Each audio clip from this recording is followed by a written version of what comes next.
तर होता मार्गशीर्ष महिन्यातला शेवटचा गुरुवार आणि आज होतं उद्यापन।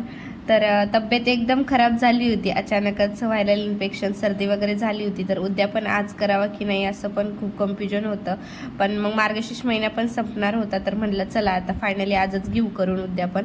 तर बाहेर चाललो होतो, थोडंसं सामान वगैरे आणायचे होते, केळं वगैरे।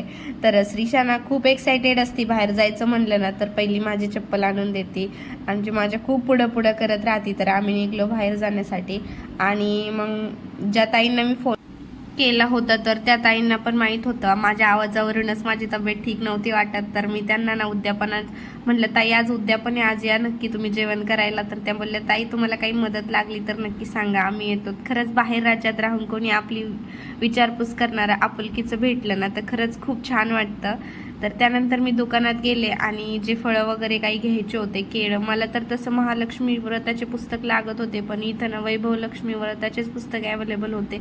पण मग बाहेर राज्यात राहिल्यावर खूप गोष्टी कॉम्प्रोमाइज करावं लागतात, आपल्याला हवं तर मनासारख्या गोष्टी भेटतील असं नाहीच। त्यानंतर ना मग मी केळी, दूध आणि पुस्तकं घेऊन घरी आले। तर श्रीशाला मस्त असं झोपी लावलं, म्हटलं आता स्वयंपाक वगैरे बनवून घेते। तर मी इथं भात केलं होतं, बटाट्याची चटणी, वरण आणि आता गरमागरम खीर आणि चपात्या इथं संध्याकाळी चालू होत्या माझ्या। आणि मस्त असे ताटं वगैरे केले, तोपर्यंत त्या पण आल्याच होत्या। नंतर त्यांचं ऑप्शन वगैरे केलं। तर त्यांच्या 2 मुली होत्या आणि काही मोठ्याले होत्या, म्हणजे अशा 7 जणी मला भेटल्या आणि खूप छान वाटलं की केरळमध्ये राहून मला एवढ्या मराठी लेडीज भेटल्या। तर मस्त त्यांनी जेवण वगैरे केलं आणि नंतर मग मी त्यांना पुस्तक वगैरे केळी दिली।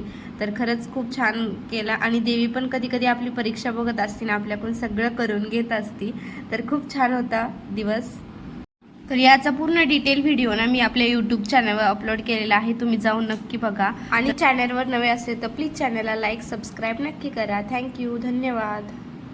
भेटूया आपण पुढल्या नवीन व्हिडिओमध्ये, तोपर्यंत बाय।